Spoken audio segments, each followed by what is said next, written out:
구속하신 이의 함을 항상 찬송합니다. 주의 도와주심 받아 이때까지 왔으니 이와 같이 천국에도 이르기를 바라네. 하나님의 품을 떠나 죄에 빠진 우리를 예수 구원하시려고 보혈 흘려 주셨네. 주의 귀한 은혜 받아 일생 빚진 자 되네. 주의 은혜 사슬 되사 나를 주께 매소서. 우리 마음은 연약하여 범죄하기 쉬우니 하나님이 받으시고 천국인을 치소서.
홉채널 가족 여러분 안녕하십니까?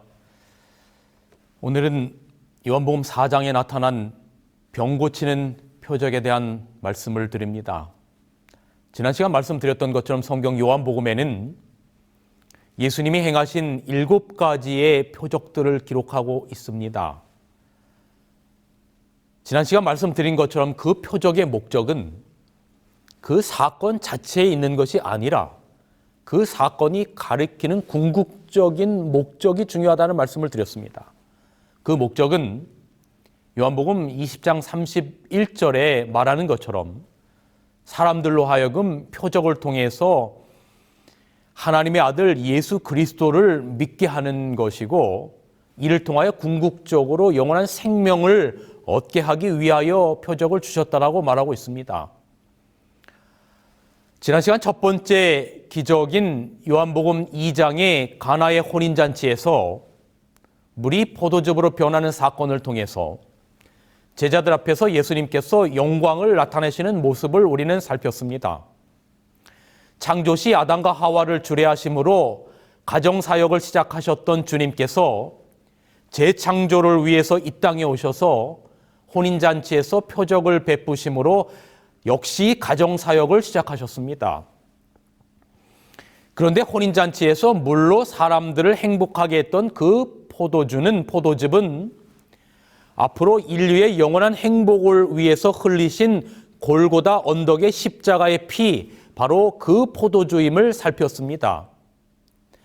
예수께서 받으셔야 할 최고의 영광은 십자가에서 인류를 구원하신 잃어버린 자녀들을 구원하는 그 영광이었던 것입니다.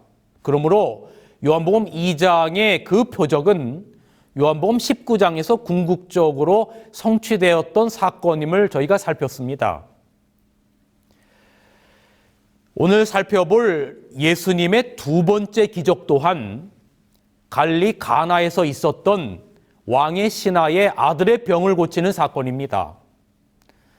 이 두 표적, 가나에서 있었던 이 두 표적을 통해서 예수님께서는 하나님께 영광을 드러내셨습니다.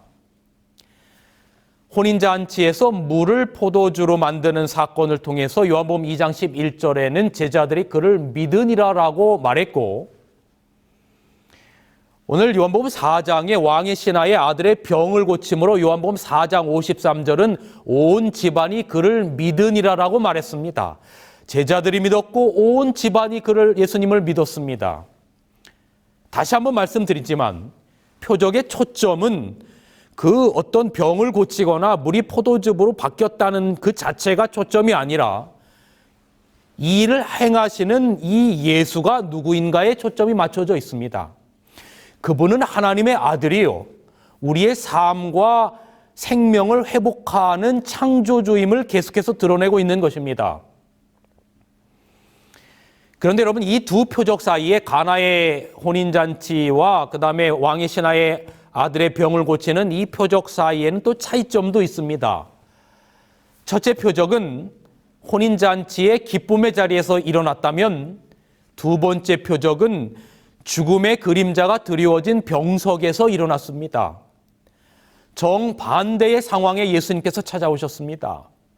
그래서 오늘 여러분의 상황과 오버랩 시키면서, 오늘 여러분과 제가 처한 상황과 오버랩 시키면서 우리의 아픔의 상황에서 여러분의 생명을 회복시키는 예수님을 만날 수 있기를 간절히 바랍니다. 여러분, 예수님은 기쁨의 자리에만 찾아오시는 분이 아니라 우리 인생이 겪는 극도의 슬픔과 아픔의 자리에도 찾아오심을 기억하시기 바랍니다.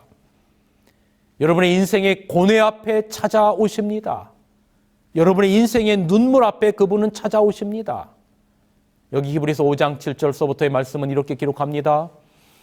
그는 육체에 계실 때에 자기를 죽음에서 능히 구원하실 이에게 심한 통곡과 눈물과 간구와 수원을 올렸고 그의 경건하심으로 말미암아 들으심을 얻었느니라.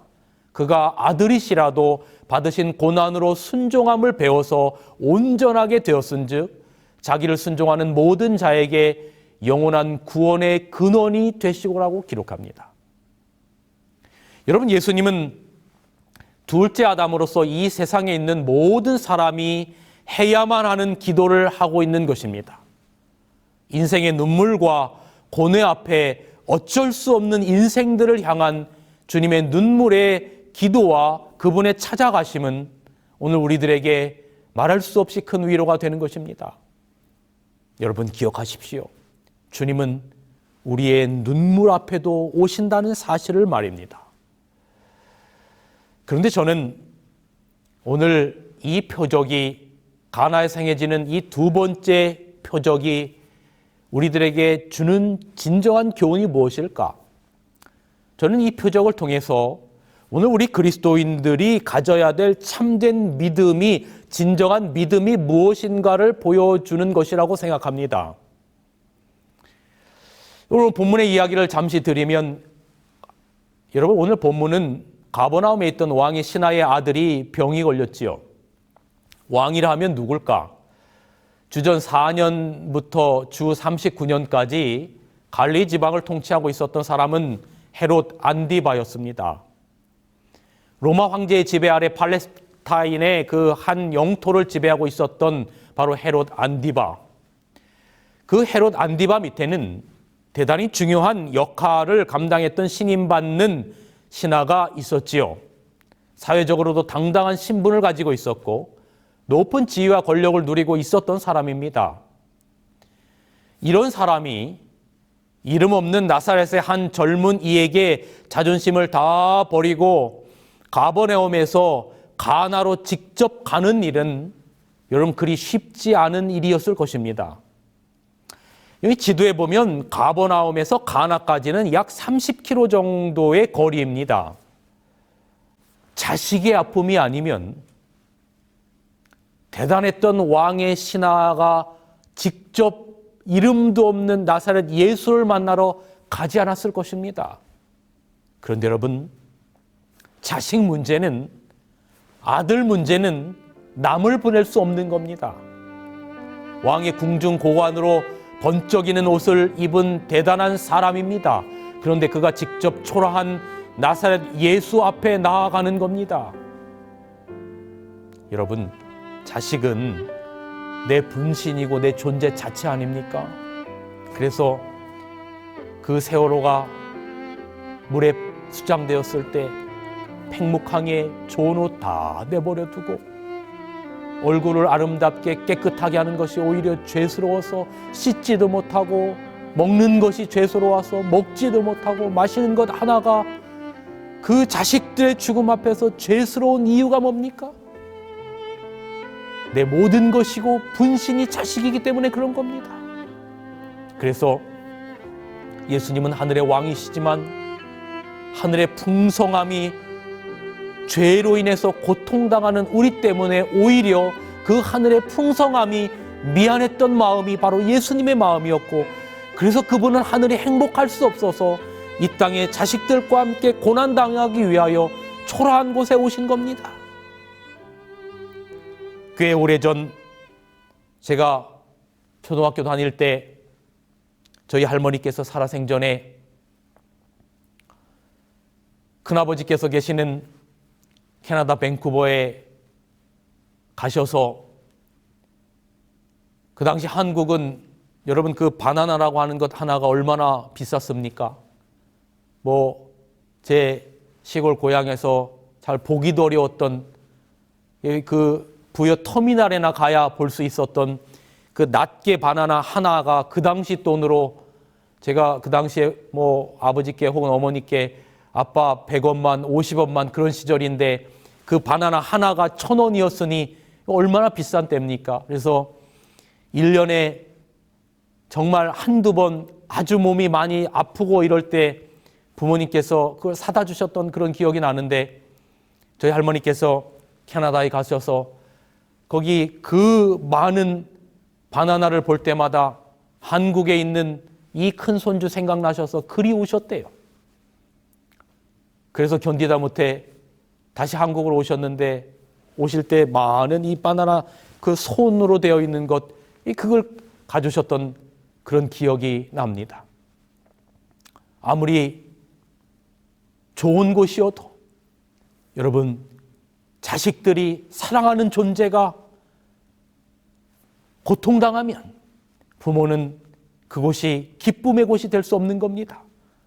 하나님의 아들이, 우주의 통치자가 천사를 대신 내려보내지 않고 직접 초라한 이 땅에 내려온 이유가 뭔지 아세요?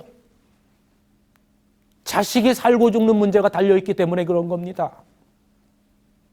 남을 보낼 수가 없는 겁니다. 자식의 문제이니까. 요한복음 4장 47절, 그가 예수께서 유대로부터 갈릴리에 오심을 듣고 가서 청하되 내려오셔서 내 아들의 병을 고쳐주소서 하니 저가 거의 죽게 되었더라. 그런데 저는 이런 생각을 해보는 겁니다. 만약 이 사람의 아들이 질병에 걸리지 않았다면 과연 이 대단했던 왕의 신하가 예수님을 찾았을까? 그렇지 않았을 확률이 높습니다. 아직 예수님은 표적을, 혼인잔치 표적 한 번밖에 행하지 않았어요. 이름도 널리 알려지기 전입니다. 또한 예수님은 유대 사회에서 공인된 랍비 계열에 들어가지도 못하는 인물이었어요.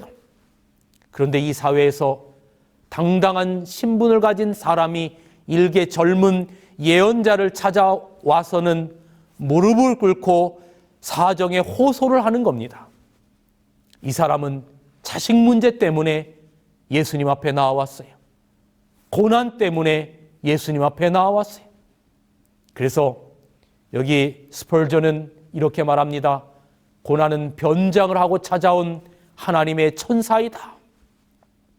그 어떤 인간의 노력으로도 아들을 살릴 수 없다는 한계에 부딪혔을 때 나사렛 예수가 최후의 희망이 된 것입니다. 여러분, 우리에게 어떤 고난이 임할 때 그 고난 속에 우리의 구원을 위해 역사하시는 하나님을 볼 수 있다면 얼마나 좋을까요? 왕의 신하는 고난을 기회로 삼았어요. 아들을 잃을지 모른다는 존재론적인 고민은 하나님의 아들을 잡는 끈의 역할을 했어요. 여기 요한복음 4장 47절을 다시 봅시다. 그가 예수께서 유대로부터 갈릴리에 오심을 듣고 가서 청하되 내려오셔서 내 아들의 병을 고쳐주소서 하니 저가 거의 죽게 되었더라. 왕의 신하의 믿음은 이것이었습니다. 예수께서 직접 오셔야만 내 아들이 나을 것이다. 그러나 예수께서 보지 않고 가지 않고도 고칠 수 있는 분이라는 믿음은 아직 그 왕의 신하에게는 없었습니다. 말씀드린 것처럼 가버나움에서 가나까지는 약 80리, 약 30km 정도가 됩니다. 이 거리를 초월해서 역사할 수 있는 예수님의 전능성을 그는 아직 몰랐어요. 여러분, 여러분의 기도가 왜 하늘로 상달되는지 아세요? 여러분 한 분이 이 세상에서 유일한 하나님의 아들과 딸이시기 때문에 그래요. 누가복음 15장에 나타나는 세 가지의 비유는 100마리 가운데 한 마리의 양, 10은정 가운데 하나의 은전, 두 아들 가운데 하나의 아들을 잃어버린 것, 그래서 100분의 1, 10분의 1, 2분의 1이 아니에요. 여러분, 존재는 그 하나가 몇 분의 몇이 아니라 그 하나가 전부인 겁니다. 그래서 양 한 마리를 잃어버렸을 때 그 한 마리가 전부이기 때문에 그 한 마리를 위하여 목숨을 버리시는 겁니다. 여러분의 기도를 하나님께서 들으시는 이유는 온 인류 가운데 수십억 명 가운데 한 명이 여러분이 아니라 여러분 한 명이 하나님에게 있어서 유일한 존재이기 때문에 그런 것입니다. 우리는 저마다 자기가 원하는 이기적인 욕망의 근거에서 표적을 구하며 신앙생활을 하는 경우가 대단히 많습니다. 신앙생활이 거래가 되는 경우가 많아요. 교회를 다니면 이런 복을 받고 교인 수가 많은 교회에 다니면 내 사업에 이득이 될 수 있고 남의 눈 때문에 신앙을 하고, 그런데 여러분, 신앙생활은 절대로 거래가 되어서는 안 됩니다. 기복신앙은 진실한 신앙이 아닙니다. 여러분, 예수님을 사람들이 왜 구름대처럼 쫓았습니까? 떡을 먹으니까 배가 부르니까 쫓아다녔어요. 병자를 고쳐주니까 병이 나을게 하기 위하여 쫓아다녔어요. 그런데 병자를 안 고쳐주니까 다 떨어져 나가요. 호산나 다윗의 자손이여 자신의 겉옷을 깔고 종려가지를 길 위에다 깔았던 이 신앙은 사람들에게서 무슨 콩고물이 떨어질까 해서 생긴 신앙이었어요. 그런데 기대와는 달리 조소를 당하고 초라한 십자가의 나사렛 예수 앞에 그들이 생각했던 것과는 다른 예수의 모습 앞에, 십자가에 매달린 예수의 모습 앞에, 죄인으로 정죄된 예수의 모습 앞에 모든 거래의 신앙은 다 떠나가는 것입니다. 이런 신앙은 하나님을 너무 슬프게 만듭니다. 마치 우리 자녀들이 부모가 돈이 있고 나에게 줄 것이 있고 힘이 있어야 사랑하고 늙고 병들어 더 이상 줄 것 없을 때 부모를 버린다면 여러분 그 부모의 심정이 어떻겠어요? 신앙은 관계입니다. 이런 관계 있는 자를 주님이 치유하시고 데리러 오실 겁니다.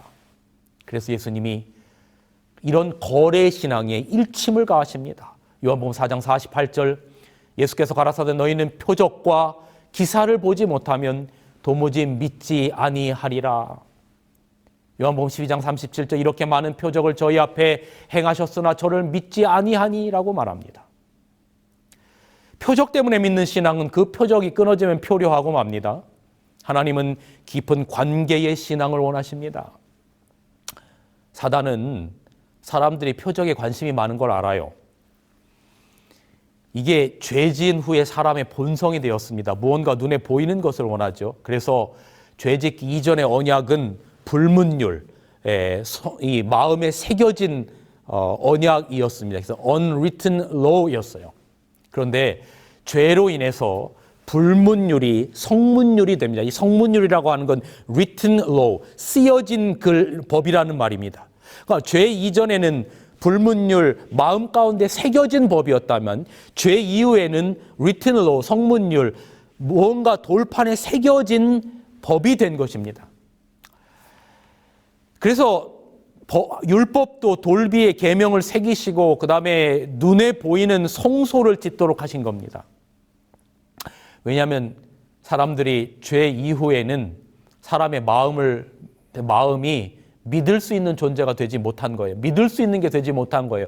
그래서 하나님께서 가시적으로 뭔가 보이시는 곳에 법을 새기시고 보이는 성소를 짓게 하셨던 거죠. 에덴 동산에서는 모든 것들이 불문율과 관계의 세계였습니다. 역사의 마지막에도 사단은 이 사람의 마음을 잘 이용할 겁니다. 그래서 마태복음 24장 24절에 보면 표적과 기사를 보이어 할 수만 있으면 택하신 자까지 미혹하겠다 그랬어요. 뭐 예를 들면 마리아 상에서 피눈물이 나오게 하고 뭔가 정말 벅적지근하게 병 고치는 집회를 하고 방언을 하고 기적을 베풀고 그런 곳에 사람들이 모이게 하도록 사단은 그렇게 만들 것이라고 했어요. 왕의 신하의 거래적인 신앙을 깨기 위해서 예수께서 이렇게 말씀하십니다. 요한복음 5장 50절 예수께서 가라사대 내 아들이 살았다 하신데 그 사람이 예수의 하신 말씀을 믿고 가더니라고 말합니다. 예수께서 이 말씀을 하셨는데 이 사람은 한순간에 그 말씀을 신뢰했습니다. 오셔서 고쳐달라고 했는데 그냥 내 아들이 나은다라고 말하니까 그 말씀을 믿고 가는 신앙으로 바뀐 겁니다. 확신이 생긴 겁니다. 평안한 마음으로 내려가는 겁니다. 여러분, 기적을 안 보고 믿을 수 있다면 이것은 더 고귀한 신앙입니다. 이것이 바로 관계의 신앙입니다. 기적보다 중요한 것은 하나님과의 이러한 관계를 가지는 것입니다. 6.25 때 결혼한 지 얼마 안 돼서 남편이 징집이 되어서 전쟁 중에 죽은 남편이 죽었습니다. 그런데 그 남편을 사실 얼굴도 몇 번 보지 않은 그 남편을 여의고 평생을 홀로 살았던 여인들이 있습니다. 그런데 그 어머니들에게 왜 평생을 남편을 잃고 다시 제가하지 않고 혼자 살았냐고 물어보면 이렇게 이야기합니다. 그 짧은 결혼 생활에서 남편은 나를 너무나 사랑했어요. 난 평생을 내 남편을 내 마음속에 간직하고 살았어요. 다시 그때로 돌아가도 그럴 거예요. 이런 이것이 신뢰의 관계입니다. 왕의 신하가 표적이 없어도 예수님의 말씀을 믿었어요. 그리고 평안한 마음으로 돌아갔습니다. 이것을 성경은 하나님이 원하시는 관계, 신앙, 곧 그리 아니하실지라도의 신앙이라고 말하는 겁니다. 다니엘 세 친구 풀무불에 던져도 하나님께서 우리를 구원하시겠지만 그리 아니하실지라도 우리는 저 신상에게 절할 줄 아니할 줄 아옵소서. 시대소망 198페이지. 그는 야곱처럼 승리하였다. 구주께서는 자기에게 매달려서 심히 필요한 것을 간청하는 영혼들을 물리치실 수 없으시다. 예수께서는 말씀하셨다. 가라, 내 아들이 살았다. 그 신하는 전에 결코 맛보지 못했던 평화와 기쁨을 가지고 구주가 계신 곳을 떠났다. 그는 자기 아들이 나으리라는 것을 믿었을 뿐만 아니라 강한 확신을 가지고 그리스도께서 구속주가 되심을 믿었다. 그는 집으로 가는 길을 바삐 서둘지 않았다. 그는 아직도 자기의 사는 집에 상당히 떨어져 있는 곳에 왔을 때 종들이 그들의 주인이 느끼고 있으리라고 생각한 불안을 덜어주기를 열망하여 그를 맞으려고 나왔다. 그는 그들이 전한 소식을 듣고도 무슨 소식을 전했을까요? 아들이 낳았다는 소식을 전했을 것 아닙니까? 그 소식을 이 아버지가 왕의 신하가 듣고도 놀라움을 나타내지 않고 오히려 그들이 알 수 없는 깊은 관심을 가지고 아이가 몇 시에 낳기 시작했는지를 물었다. 여러분, 아멘 아닙니까? 가버나움에서 가나는 걸어서 한나절이면 돼요. 그런데 이 사람들은 그 다음 날, 근데 이 신하의 왕의 신하가 그 다음 날 종들을 만났다고 52절에 기록합니다. 아들이 낳았다는 소식이 그 기쁜 소식을 전하기 위해서 달려온 종으로부터 아들이 낳았다라고 하는 소식을 들었는데 기뻐하는 것보다 놀라움을 나타내지 않고 몇 시쯤 낳았냐고 묻는 것입니다. 예수님이 너의 아들이 살았다라고 말씀하신 그 순간에 아이의 병이 나은 것을 확신하게 된 것입니다. 요한복음 4장 53절, 아비가 예수께서 내 아들이 살았다 말씀하신 그때인 줄 알고 자기와 그 온 집이 다 믿으니라. 왕의 신하는, 이 아비는 돌아가서 자기만 믿을 뿐 아니라 자기와 온 집안을 전부 다 예수 그리스도를 영접하게 만들었어요. 예수님은 아이 병 하나만 고쳐주는 것으로 끝내지 않고 온 가족을 구원하셨어요. 그리고 그의 영향으로, 그리고 그 고관의 영향으로 많은 사람이 구원을 받는 복음의 중심지가 된 것입니다. 예수님이 비록 그 자리에 없어도 말씀만 믿으면 예수님이 있는 것과 같은 일이 발생합니다. 보지 않고 믿는 것, 그것이 진정한 신앙입니다. 가장 아름다운 믿음은 표적을 보고 믿는 것이 아니에요. 아무것도 보지 못했는데 믿는 겁니다. 하지만 우리의 본성이 자꾸 무언가를 보여달라는 거예요.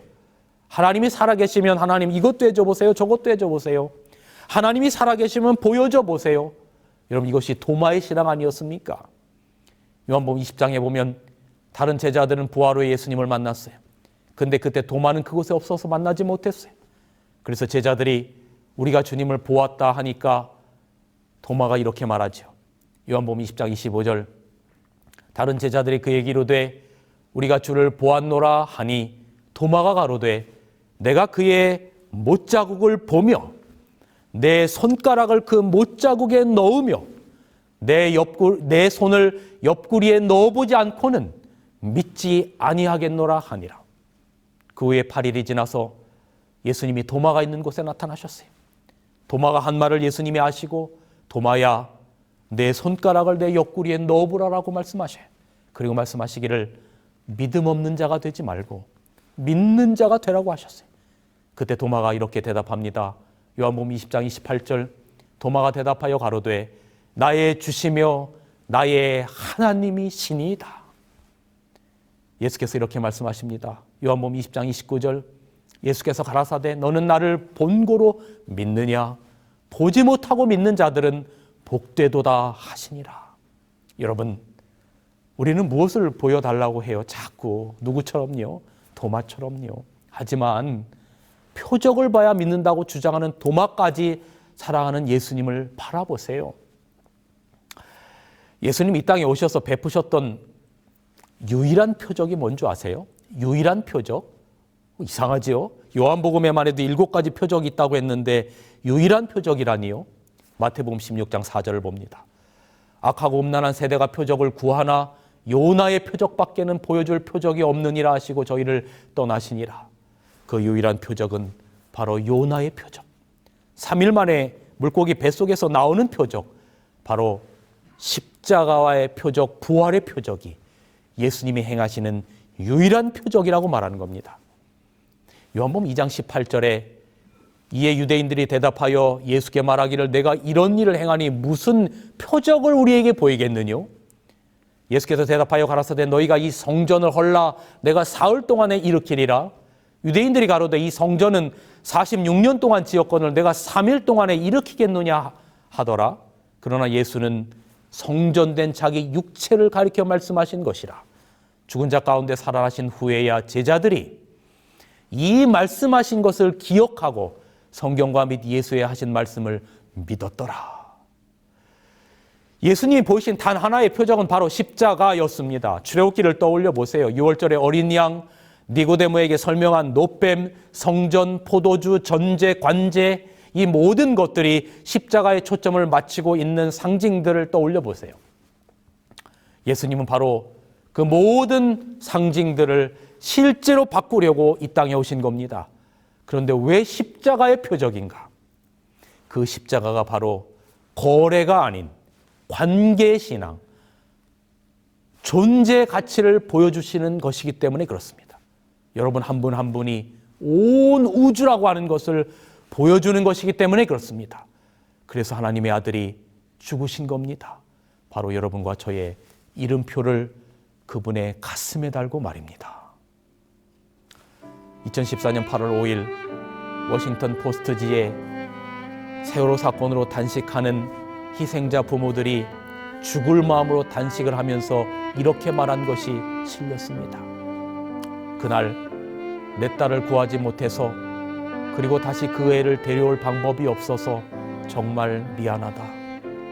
대통령님, 힘없는 아빠가 쓰러져 죽거든 사랑하는 유민이 곁에 묻어주세요. 사랑하는 여러분, 이 세상의 모든 자식을 향한 부모의 마음은 참 신앙이 무엇인지를, 진정한 믿음이 무엇인지를 보여주는 겁니다. 표적 때문에 믿는 신앙이 아니라 관계 자체가 가치가 있는 신앙.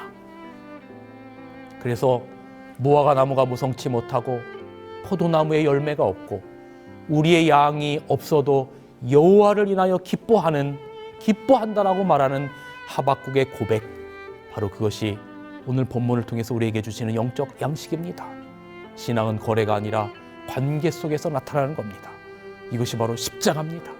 존재의 가치를, 관계의 가치를 보여주는 십자가. 이것이 바로 예수께서 보이신 유일한 표적, 십자가의 표적이라는 겁니다. 그 표적만이 우리에게 생명을 부여하는 겁니다. 이것을 믿게 된 왕의 신하는 자식만을 구원한 것이 아니라 온 가족이 구원받게 된 것입니다.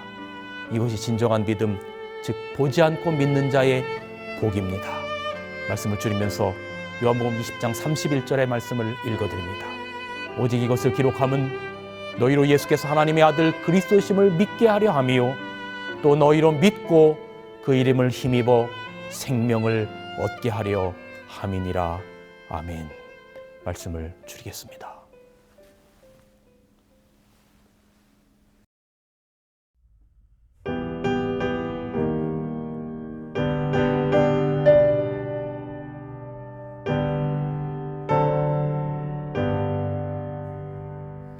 예수는 나의 힘이요 내 생명 되시니 거저 예수 떠나가며 죄 중에 빠지리 눈물이 앞을 가리고 내 맘에 근심 쌓일 때 위로하리 누구시뇨 주 예수. 예수는 나의 힘이요 내 친구 되시리 그의 은혜 간구하며 풍성히 받겠네.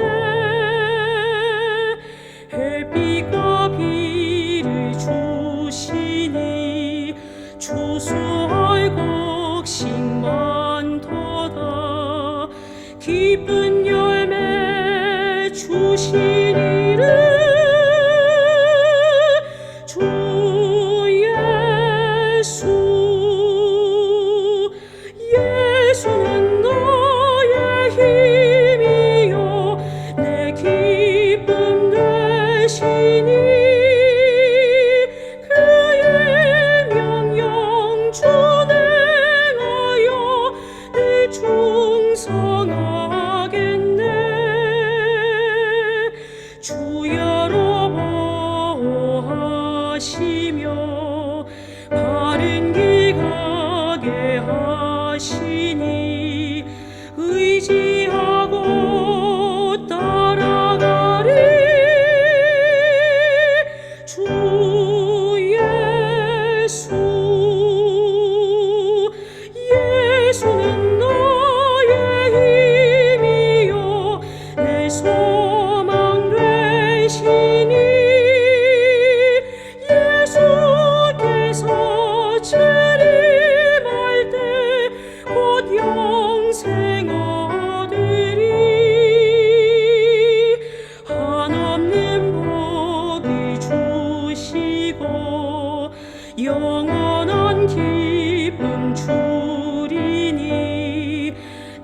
나의 생명 나의 기쁨 주 예수.